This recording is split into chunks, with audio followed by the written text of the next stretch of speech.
Welcome to the Underhive Workshop. This is Goblin King. I'm working on a set of videos right now that shows how to lay out an entire themed table. So since I'm working on kind of a long form project and there's going to be multiple recording days, I didn't want to leave you guys hanging without a little bit of a tutorial. So today we're going to go over a couple of different methods for how I base miniatures. We had a question not too long ago about this exact subject, so I figured it's a really great way to jump into it, really great time to jump into it.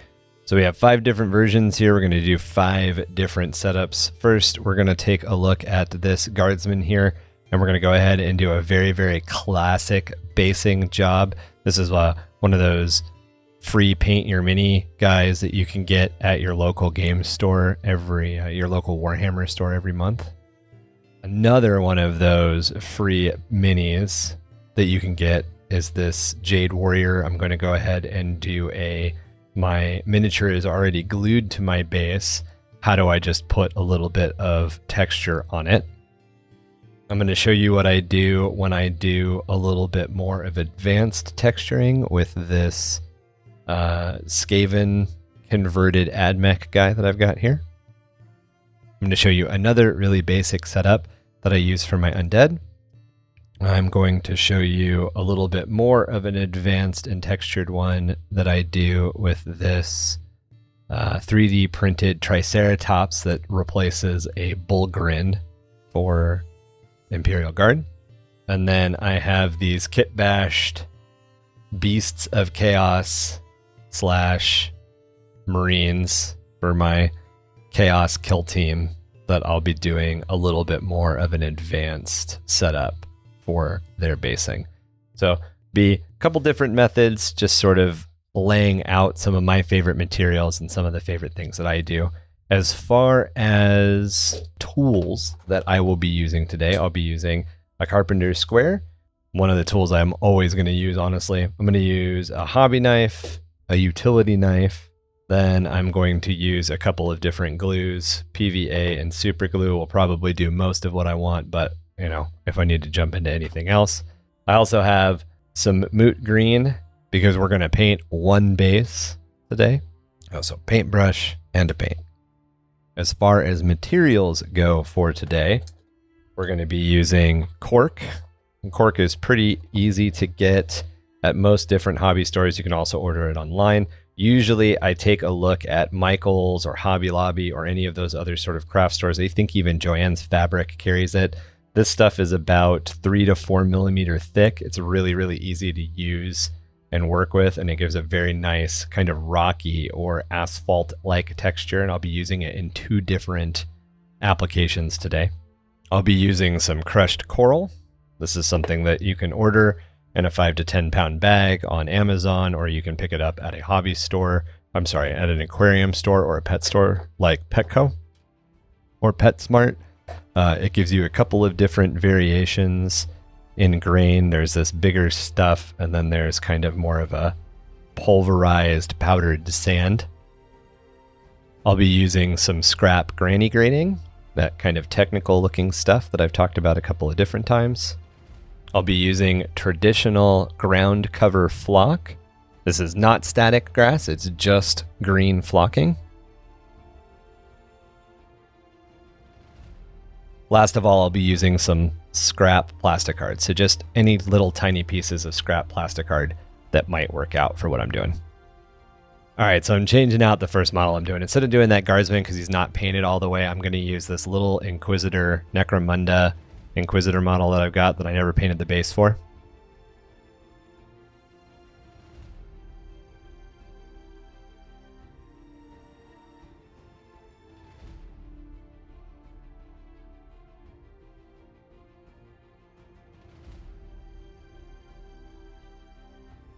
Being careful not to get too much green paint on the model.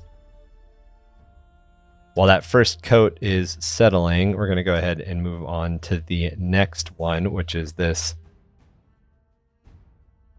Jade Warrior who's walking through, I don't know, the swamp or something. So for this, we're going to use PVA glue.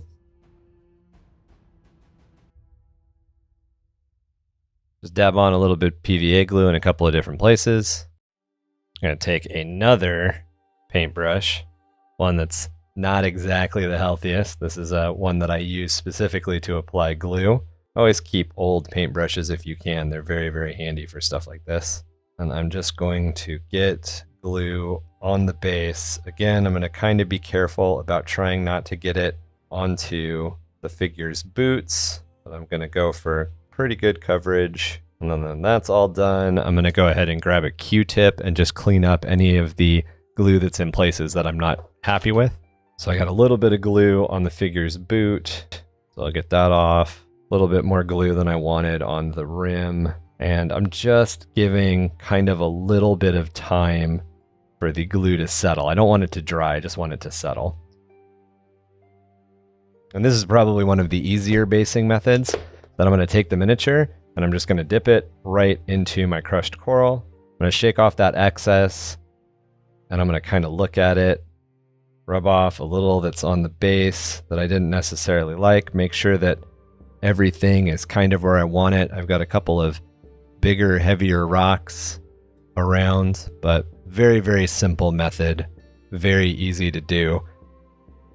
And as you can see, this crushed coral stuff gives a couple of different layers, so you don't have to layer up or use multiple different pieces of basing in this. That's it. That's pretty much how she goes. I'm pretty happy with that. Our third basing method is a little different, and I'm going to use some cork just to make the model stand off from the base. So I want the model to stand above the base a little bit. So what I'm going to do is I'm going to rip off a couple little pieces of cork just big enough to go under the base's feet. I'm going to apply those to the bottom of the base's feet, and then I'm going to glue the cork to this 25mm base. And that's going to give my mini just a little bit of space, just a little bit of height on top of the base itself, so that when I put on my crushed coral, I'm going to get kind of a different look to it. And this can be expanded a little bit. You could choose to have a little bit of cork under one foot and not under the other if you wanted the figure to look like they were standing on top of something, or you could have a couple of layers of cork built up and then the figure on top of it. This is kind of one of those ones where it's very, very simple. It's very, very easy, but you can expand it as much as you want. The reason that I'm doing it this way for this particular miniature, for this particular set of miniatures, is because I have a bunch of little watch gears, and when they fit, which they don't, unfortunately, on these 25mm bases, but I'll show you what they look like when they do fit on a base, I add them after the fact to kind of give a little bit more of that Mechanicum look. Pro move, drop the model. So then I just pinch off any excess cork that's hanging over the rim of the base. And then I'm going to go ahead and sit this guy to the side so he can dry.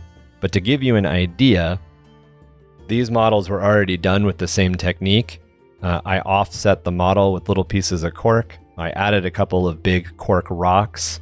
And then I added some gears and different things into the coral base, if the camera will focus. Yeah, I added a couple of gears into the camera base, as you can see there, and that just gives a little bit of height so I can play around with a couple of different textures and all of that.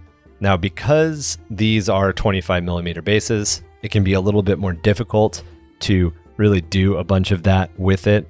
So in this particular case, just those two little outcroppings let him stand just a little bit above everything. And when I apply my PVA glue here in a second, it's not going to go all over that, so I'm still going to get a little bit of that like rock outcropping look to it.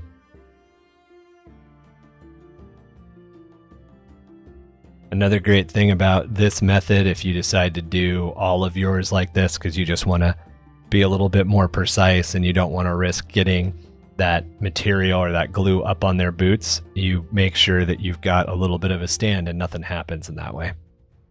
Again, I'm going to use my paintbrush to just sort of apply it little by little. Actually, I think I'm going to use a nicer paintbrush. I'm going to use an older dead paintbrush, but I'm going to use a nicer paintbrush. Another paintbrush that's really good for these, or any of these like synthetic dollar store paintbrushes, I buy them in batches. I'll use them a little bit to get like a bunch of base coating done if I'm applying a bunch of base colors to like an entire army in batch painting, and then I clean them and I toss them to the side for when I might need to use them again for things like this. That way you're not putting a bunch of strain on your nice synthetic brush or your nice sable brush, and you end up with a brush that has a lot more life and a lot more utility to it because you can use it on other things. For instance, painting PVA glue onto terrain or onto bases. So again, I apply it all over. I even make sure to get it up onto those rocks. And again, I'm going to take my Q-tip and I'm going to go in, and any place where there's just a little bit of excess that I want to get rid of, I'm going to go ahead and wipe it off. And since it's kind of the theme with this guy, he's then going to get dunked right into our crushed coral. And as you can see, it looks very, very similar to the other one. There's just a little bit of height. There's just a little bit of variance in texture. Putting those two minis right next to each other, you've got the no cork added for any height, and then you've got the cork added for just a little bit of height and just a little bit of different texture. It can be a little difficult to really see a huge difference in this, but the big difference that you're really getting is this figure, the mini where we just went ahead and glued directly on and we didn't put a spacer. The mini kind of looks like they're in the terrain. They're inset into it. You know, maybe it's muddy terrain or it's deep terrain, so they've stepped into it a little bit. As to where this one, it looks like there's a lot of different rock variants to the terrain and he's standing on top of it. And it's done for a specific reason. My AdMech are being built to be on a Mars-like planet, so I want to insinuate that everything's a little bit rockier, everything's a little bit heavier. This particular unit, this Jade Warrior, I'm going to actually paint her up probably for use in Dungeons and Dragons. And a lot of times in Dungeons and Dragons, I prefer a very, very classic basing technique. A lot like just, you know, a little bit of sand or a little bit of texture. I want that little bit of texture, but I also want the mini to look like they're kind of sinking into it. And I'll also probably do like brown. So there'll be a couple of different tones to this. There won't be a heck of a lot of detail or a heck of a lot of color work on it because I'll want it to fit on any table that I end up playing her on. All right, so now we're going to get into kind of the next step up, the next level of storytelling, the next level of complexity, so to speak. So our end goal in this case is to mimic something like I've done here with my wolf, where there are a bunch of large broken up rocks that very obviously fit with each other, kind of like a Badlands look, dry riverbed look, and then adding some crushed coral on top of it to give it a little bit more texture at the end. Like and subscribe and consider Patreon if you want me to get a down and dirty table camera. Get those nice close-ups so I don't have to, you know. So in this case, what we're going to do is we're going to take our base and we're going to take just a big piece of cork and we're going to figure out some story we can tell with the cork. So I kind of like that ragged edge right there. It gives a nice little variance to it. So I'm going to glue that down roughly along the center line. I'm not even necessarily paying that much attention to where a true center line would be. You can get more technical with this. When I've done other layouts, I've actually gone ahead and taken like a pen or a pencil and drawn a little bit of a line. But in this particular case, I'm just going to glue that. I'm going to kind of smash it in. Now hold it for a couple of seconds. And then I'm actually going to use the edge of the base and I'm going to tear down and it'll pretty much rip right along that edge, which is really nice. And then any of that excess I'll just pinch off. And these little extra pieces of cork I actually throw into my junk flock. Not my junk flock, my junk basing mixture. My junk basing mixture has a bunch of crushed coral in it, but then it has any of these little pieces added into it because when I sprinkle it onto a piece of terrain, I really want lots of variance. I want as much crazy chaotic variance as possible. That doesn't look too bad. Let's go ahead and do 3. So we're gonna crack out that earth, kind of looking at, if you want to get an idea of what I've got in mind, you can go to Google and search dry lake bed or something like that. It's sort of what I'm going for, that Badlands wasteland look. Pull that off there as well. Again, just breaking it right along the edge. And here I could even gouge out with my thumbnail a couple of pieces. Oh, or I could break it entirely. You know what? I don't necessarily mind that, so happy mistakes. That's what Bob Ross always says, right? Happy little mistakes. It looks pretty natural because it actually cracked off of itself. And then, yeah, we'll do that right there.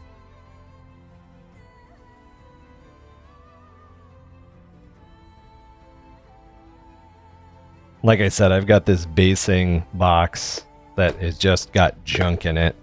It's got all sorts of little pieces of cork. It's got its base is crushed coral. It's got some XPS foam. There's little chunks of granny grating. There's chunks of gator board. I'm just going to take all those little pieces of cork that I just made and I'm going to toss them in there. And then when I sprinkle this mixture onto my terrain in the future, I get a nice mixture of just random stuff. And then, of course, anything that falls off and then dries in here gets even more crusty. So this is a couple of pieces that are glued together from excess glue. It just very, very slowly builds up a nice random texture, especially for use in terrain building. Come back to our little mini here, and we can apply our second coat. So let's do that. Don't dip your nice brushes in your PVA glue water. Pro tip. Your old brushes that you use only for this, feel free. Now I want coverage. I'm not necessarily worried about being super smooth or being super non-textured. And the reason is because I'm going to cover all of this in flock. It's another reason I'm not necessarily using the nicest of brush. I want nice, solid coverage. So I'm using a thicker brush with a lot more bristles. It's just a synthetic that I used to paint tank details with that has started to bend in an unrecoverable way. So it gets used for jobs like this.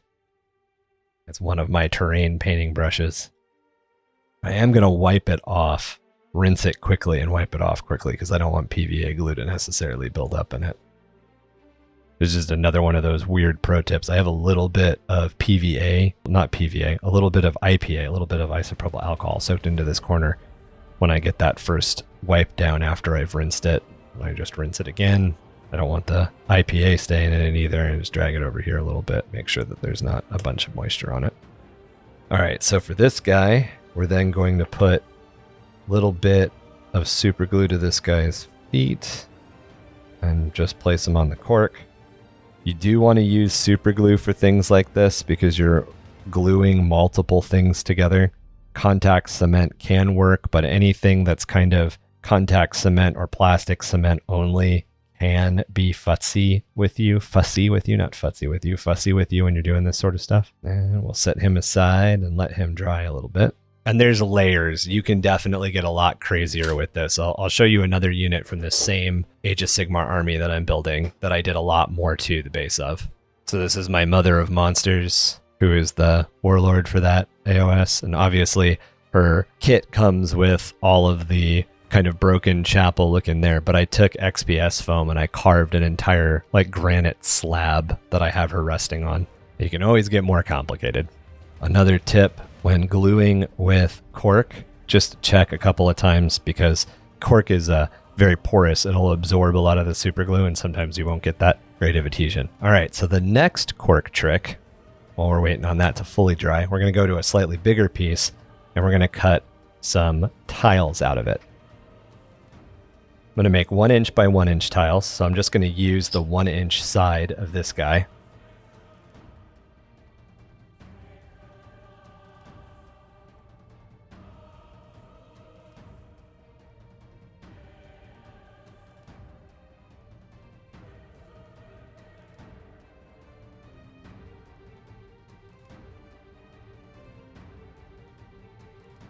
I'm going to cut 4 of them. I'm not going to really worry about the edges, and I'll show you why in a second. So once those guys are kind of roughly cut, I'm going to bevel the edges at a 45-degree angle. So this is a little tricky, but essentially you're going to put your hobby knife, your utility knife, at roughly a 45-degree angle, and then you're just going to kind of trim away that side, and you're going to get a bevel that looks a little bit more like an outside tile, sidewalk tile, if you will, or an inside tile for like a a granite tile or a travertine tile or any other sort of flooring that you might think of. So I've beveled the edges there. I'm going to go ahead and do it for the rest of them. Again, saving all those little scraps for my big mix bucket.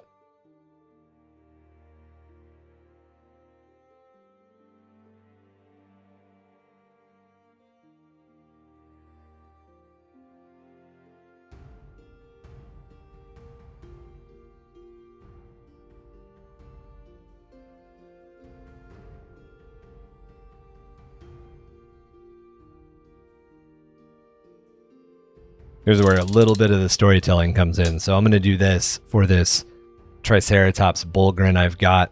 I have an idea to do an entire sort of like lizard man army or lizard folk army or whatever you want to call it for Imperial Guard. And a lot of times when I do this sort of extra fun stuff, I try to theme my bases to one another. So my Tyranid bases have this sort of like city tile look to it.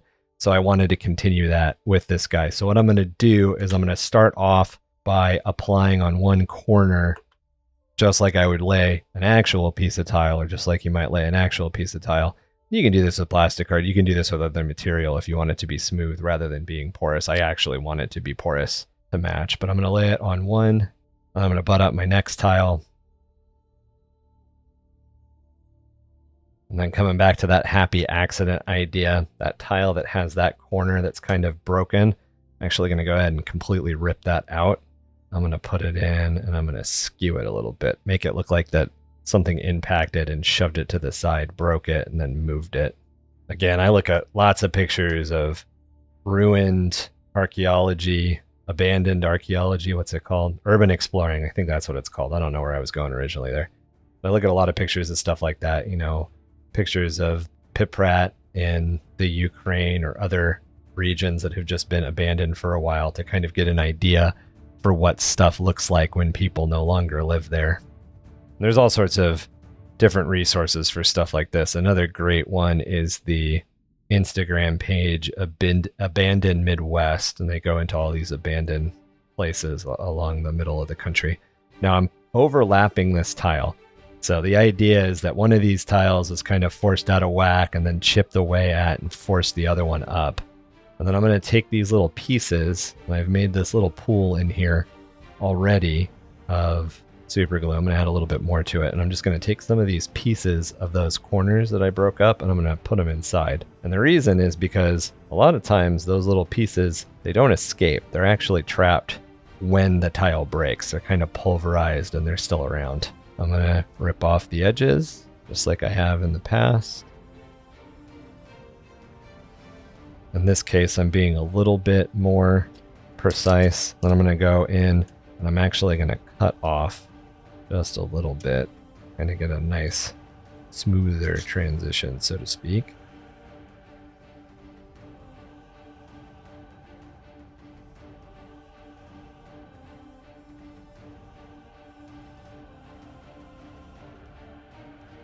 So what you can do if you really want to protect these edges is you can run a bead of super glue all the way around the outside and just let it soak in and set for a couple of seconds. I'm not going to do it in this particular case, but there are cases where you'd want to do it. So there you go. There's my next little base, and I'm going to glue my guy onto it. And just like the base with the Vargost over here, that's on the Badlands, that's going to get a little bit of crushed coral sprinkled in. This guy's also going to get a little bit of crushed coral added in more of a chosen way. So I'm just kind of building up one by one, just sort of building across, adding little bit by little bit to what I do for the base to kind of show you guys a wide gambit.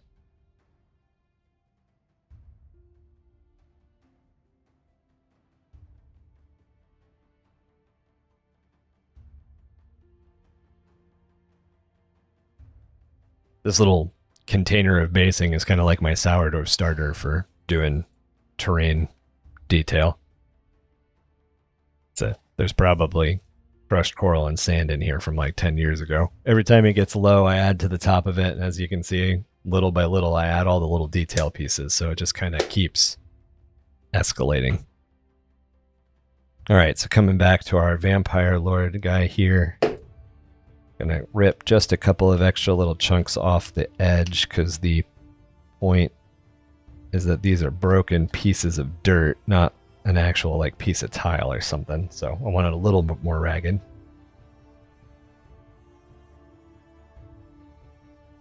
Now I'm picking and choosing where I want my PVA glue. Where do I want to suggest that there's extra dirt?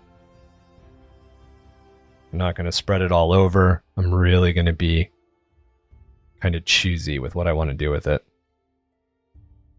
I also don't want a lot. So, since I've got some PVA glue out already, and I kind of feel like I have too much PVA glue out, I'm going to move to this guy, and I'm just going to add a couple where I want. And in this case, instead of painting on top of the tiles, or on top of the cork like I did over here, I'm going to paint inside the tiles themselves, where the grout would be, because that's kind of where I want the pulverized rock to rest on this one. So I'm painting in between the pieces of cork, in between the tiles. Gonna let both of those kind of settle for a minute. Not quite dry, just settle.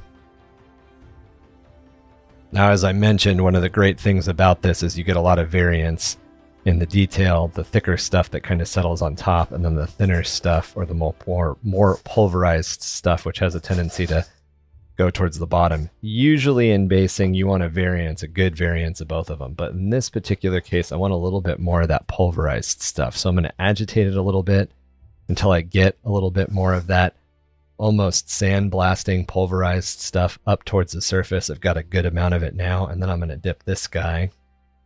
And that way I get a little bit less of the big stuff and a little bit more of just the little pulverized pieces.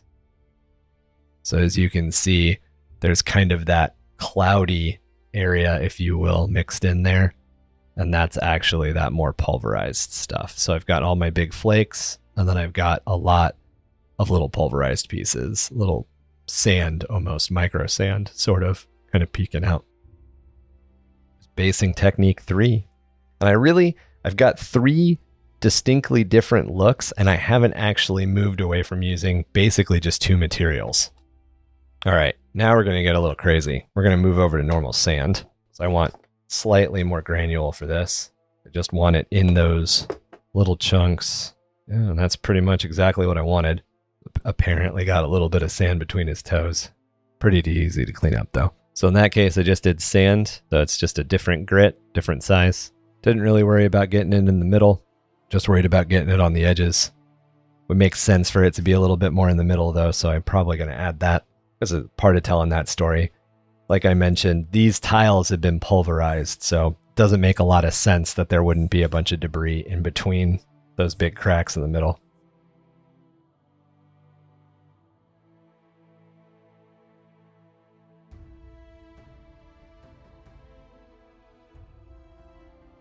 That looks a little bit better. Now I did get a little bit extra glue and sand in places I wanted, and I'm just gonna brush it away with a Q-tip. And one of the nice things about that is, since the sand has already kind of adhered a little bit to the glue, it's actually leaving like little chunks of blown out debris along the path that I wiped off, which even tells a little bit more of a story.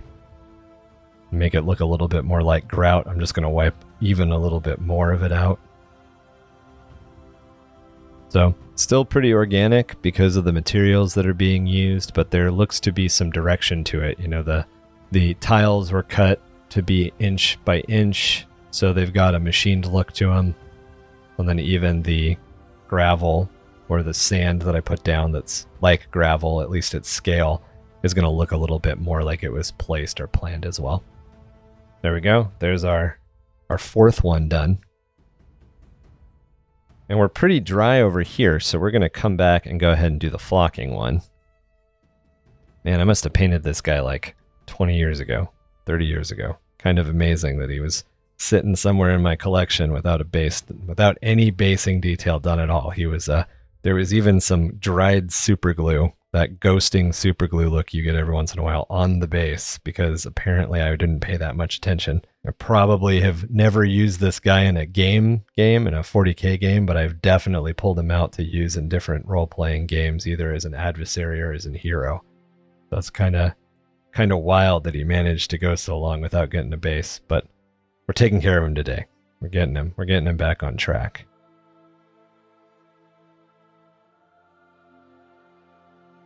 So there's two different ways to apply this stuff. The normal way is to go ahead and put down like a piece of paper and shake it out through this kind of spice rack looking top. But since I'm only doing one guy, I'm just going to make sure that it's all nice and broken up. Sometimes it does static cling back to itself, so you got to watch for that. And then I'm going to dip it in. I'm going to shake it off. Make sure that there's no big pieces, kind of pat it down, make sure it's uniform. Wipe some off the base, which I'll definitely have to go back in with black and rim at some point, but that's as crazy as the old school standard gets. Just using a Q-tip now to kind of pack down a little bit more of that. Make sure that I don't have a bunch of height variance. But there you go. There's that old school box art green flock classic base. There's a couple of little places where it might be missing, so I could mist over it with a much more watery layer of PVA glue and then re-dip him. That's the whole point of painting the base moot green before you put this stuff on. Then you don't necessarily notice. Now there's 5 looks for you. Said I was only doing 5, but 2 of them are kind of the same. So, all right, now comes kind of the fun one. So for this one, I want these guys to look a little bit more like they're in a tech advanced area, whether or not that's they're on a spaceship, they're on a space hulk looking for things, or whether or not that means they're on an Imperial settled world. Either way, I want it to look a little bit more fancy for my beastmen. So I'm going to lay out kind of where I want this to go. Granny Grating is kind of notorious for not taking glue real well. So I'm going to put some super glue on this base and then kind of get it all over. Spread it around a bit. There we go. Get a nice little coat. Used a Q-tip to spread that super glue around. Then I'm going to press it into the Granny Grating. And I'm going to wait. I'm going to give it a good 10-second press. Granny Grating kind of only likes spray adhesive, and I don't necessarily want to just spray adhesive for one. Being that I've got 10 guys here, generally my workflow would be to go ahead and glue all 10 down and then cut them out. But for here, we're just going to move right along and show you guys this last little technique. So once it's down, rough trim it. This is the reason to do more than one at a time, so when you rough trim, you're not necessarily wasting a bunch. And once it's rough trimmed, I'm going to go in and detail trim it.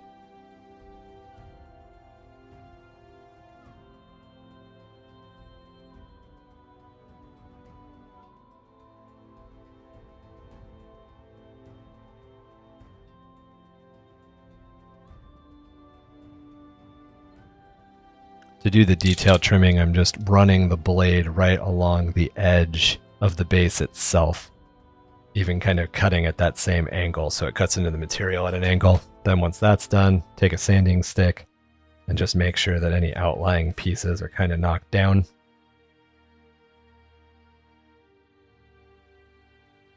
And already I have something that looks a lot more technical than just a flat base. Dry brush that couple of times and make it really stand out, but it's not quite there yet. So now we're going to go over to our scrap plastic card, see if we can't find a good looking piece. Whole reason for keeping all these little scraps too. It might look like you're never going to use this little cut off piece that you've got, but then you get to doing something like this basing wise, and you've got a bunch of these little cut off pieces that are all the same thickness, or maybe you've got a larger piece. This stuff already has some texture into it, so I could use that. Now, what do we got in here? Look at that. I got cork everywhere. I save cork all the time. That looks promising. We'll use that guy right there. It's a pretty standard size that I've used in the past, and it's also pretty long, so I can use this thickness. So not only am I worried about the thickness because I might not have something else that's that thickness because it's a relatively long piece, but it's also, as I mentioned, kind of a standard thickness. I have a lot of it, so I'm not super worried about not being able to match it. That is a consideration, though. If you've got a piece that you don't have a lot of, or you're worried about not being able to match, you want to kind of take a second to make sure that you can. I'm going to go 45 degrees to these squares. Let that sit for a second. But like a bigger piece like this might be something to use because I can definitely get multiple bases on it. And you can always put bases all over it, kind of guess, get a better idea of how much material you have. If I were to just cover bases with this, I could probably get 4 or 5 out of it. 4 or 5 if I position them right. Doing little things like this, I'm going to cut this material up into strips like that. It's going to go a lot farther. So once that's done, we're going to go ahead and trim it. We're going to keep that out because we're going to use a couple more of those pieces, but I'm going to get this out of my way to do this trimming. Just give it a couple more seconds to, oh, look at that. It didn't even, I think I mentioned that Granny Grating's kind of notorious for not liking to stick to things. So now Granny Grating is plastic. So technically you could use a plastic fusible glue on it. Issue is that it's incredibly porous. So sometimes you use that stuff and it just melts straight through it. And we'll just do the old 30 seconds of pressure.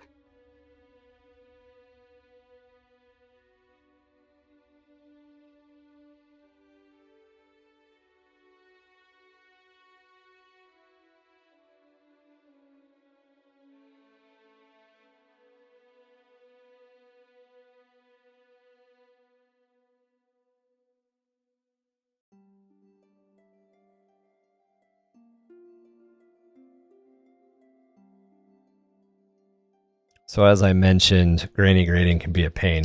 So I'm actually going to shave off where I want this piece to go, and then I'm going to put it in place. I tried gluing it on top twice, and the Granny Grating is just not having it this time. So come up with a solution.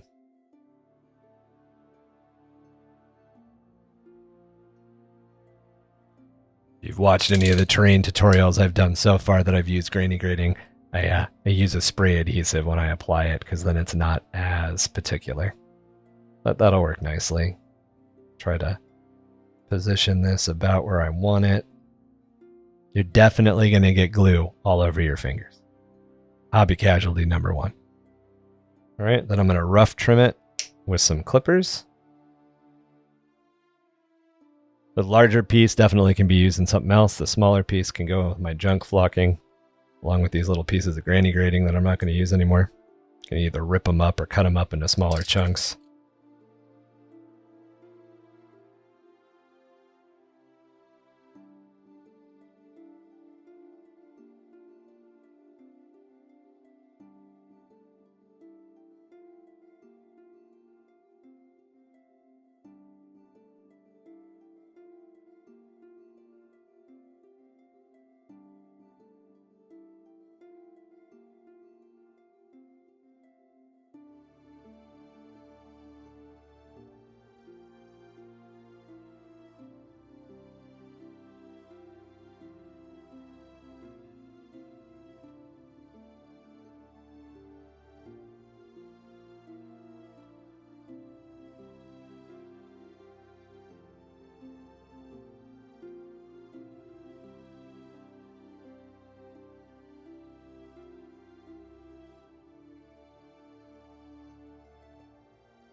I'm going to take one of these round plastic hard dowels and I'm going to glue it there to make it look like a pipe.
Once that pipe's down, I'm going to come back in with a piece of granny grating and put it on the outside again. It flaked all the way off when I cut it. Again, it doesn't really like to stick sometimes, so you kind of have to work with it rather than working against it. Once it's dried in place, though, it's pretty good to go. You can always put spray tack down, put a bunch of these down, and then when it's done, kind of go back over the top and spray it again from the top and let it dry. I just don't necessarily like doing spray tack on bases, and I'd rather just fiddle with it. Also, it gives you a little bit of working time. In this particular case, I wasn't 100% sure I wanted to add a pipe until I was in it. So being able to cut in the pipe afterward and have the granny grating just kind of come off the side really easily helped me quite a bit. The last thing I'm going to do to give a little bit of texture to the piece that I added, the flat piece that I added, I pulled out a couple of large rivets that I had made with a hole punch, and I'm just going to put them down on the edges. A couple of drops of super glue, and then I'm going to use the blade of my knife to apply them.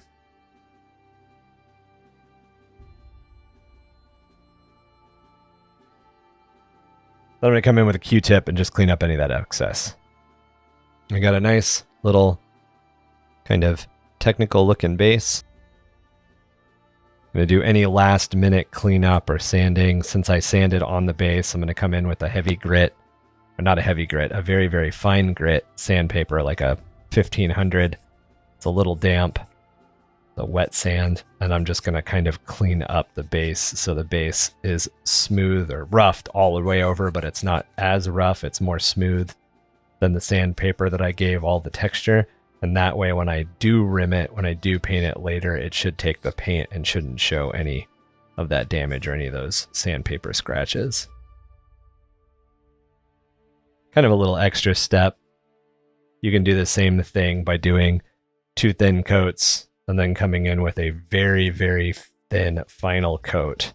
And that final coat will kind of fill in, very, very watery coat of black will kind of fill in any of those low spots. But it's nice to give everything a texture before you hit it anyway. So again, just kind of a quick look. I can keep adding parts to it. I can keep making it look a little bit extra, a little bit extra, a little bit extra. But I kind of think I like it just the way it is. It's a little bit of texture. It's a little bit more than normal, but it's not super over the top. Now I'm going to take my guy and I'm going to kind of roughly position him where I want him to stand, kind of play with it a little bit. I'll have him stand about right there. So before I finish up, I'm going to put a little bit of PVA glue on and I'm going to dip it in sand. And the reason I'm going to do that is because when I get to the painting stage, I'm actually going to use some technical paints to make it look really, really grimy and really, really streaky and kind of rusted out and decaying. So I kind of want that old metal look. And the more I've thought about it as I've been building this, these are going to be my rusted Space Hulk guys. So I'm just following the natural lines of the inorganic. I'm just following the straight lines that I put in, even kind of going around the bolts, making sure not to do erratic patterns because I don't want it to look like dust blew in. I want it to really look like rust has built up in specific areas. So anywhere where it pulls, where it doesn't make any sense, I'm going to pull off. I'm really going to push and pull the paint as the glue as I work. I'm really going to push and pull the glue as I work because I want it in specific areas. And when I'm nice and good with it, I'm going to go ahead and just dip it right into sand right off the bat. Using sand because it's more granular, it's going to give me a little bit more of that decay and rust look that I want. Could also definitely be that these were Stinky Boys. These are some Death Guard guys, and I wanted to do a similar base. This would be something similar that I would do. There's a lot that's stuck to it. I'll just show you up close. There's a lot that's stuck to it. So what I'm going to do is I'm going to brush a lot of that off.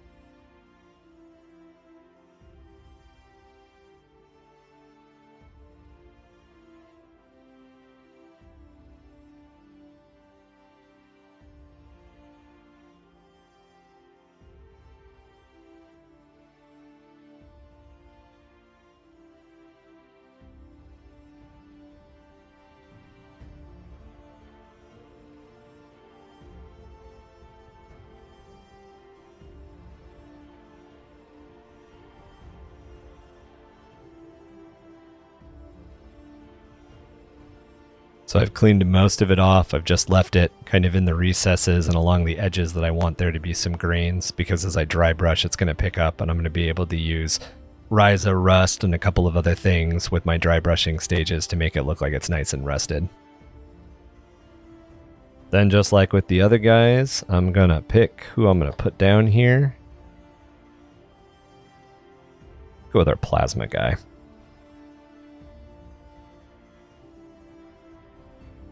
Position him the way I want him. Hold him for a good 30 seconds to make sure he adheres real well.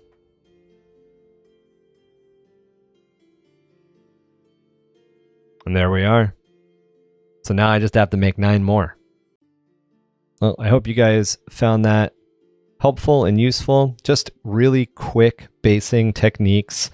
I didn't really do anything super out of the norm here. I didn't really kind of go above and beyond. There's obviously a lot of other things you can do. I've got a lot of 3D printed bits on the table, so I could have mixed those in. You can also completely 3D print bases, and there's definitely lots of different steps after these are all painted. With these undead guys, when they're nice and painted, I will probably put in some tufts, some grass tufts on top, because I really want it to look like a dried riverbed and kind of an abandoned area. With my little rat guy here, I probably can't get a gear on there, but if I could figure out how to get like a little gear or maybe a little piece of wire or something onto the base, I would definitely do that. Just tell a little bit more of a story, something I could paint a little bit more. It will knock off some of that excess from the edge though. My Jade Warrior gal, Jade Warrior Archer here, she's pretty much ready to go. Just gonna make it look like a nice kind of very understated, undertoned paint job on that base. It would be perfect for D&D. And then the miniature I've actually used in a bunch of games now actually has a little bit of that classic look to his base. And lastly, my Triceratops Warrior here will be painted up to match my Tyranids. So it'll be some gray and white stone work to make those tiles, those travertine or sandstone tiles probably. Granite or sandstone tiles look a little bit more like slate, granite or sandstone tiles. You'll notice I didn't use a lot of real rock. I didn't use any pieces of slate. I didn't mix a bunch of different things. It's definitely all stuff that can be done. I just kind of found that I liked basing with light materials and stuff that I can find relatively quickly and easily, and stuff that I can buy in bulk and always have on hand. One of the really big important things that I'm always going to say, no matter how I look at terrain building or basing or anything, scratch building or anything, is to keep all of this scrap, all this cast off. It all has a place that it can be used. None of it is actually waste. It's just an opportunity down the line. Try to reuse as much of your hobby product as you can. Not only will you be throwing less stuff away, which is good for everybody, but you'll also be spending much less money because you won't have to rebuy stuff when you've got another project, and that's something I'm always a fan of. Another thing, I like to use stuff like this cork, and I like to use a lot of sands and stuff like that, because you can buy them in really, really big bulk, and not only can you use them to base your miniatures with, but you can use them to base your terrain with and kind of tie everything together. Well, thank you again for joining us for this episode of Underhive Workshop. I will be back with some terrain tutorial stuff here in the very near future. I'm going through an entire Mad Max themed desert board build. I'm doing 2 sets of terrain, so I'll have a couple of different videos to show off how that's all working. And then when I am done with that, I will be jumping back into the Urban War Zone and Bloody Road to Mordenheim series. Every once in a while, I will try to bring you guys a little bit more of a small, quick tutorial, like a couple of different ways to base or scatter terrain 101, just little sort of asides that can be used at any point. Please hit that like and subscribe button. It helps get the show in front of more eyes, which I'm sure you guys hear everybody on YouTube say, but it also lets us know that we are doing a good job for you. If you're interested in supporting us a little bit more, there should be some Patreon links down in the description. Please check out our podcast, Under the Hive of Madness. Thank you very much. We will see you in a couple of weeks.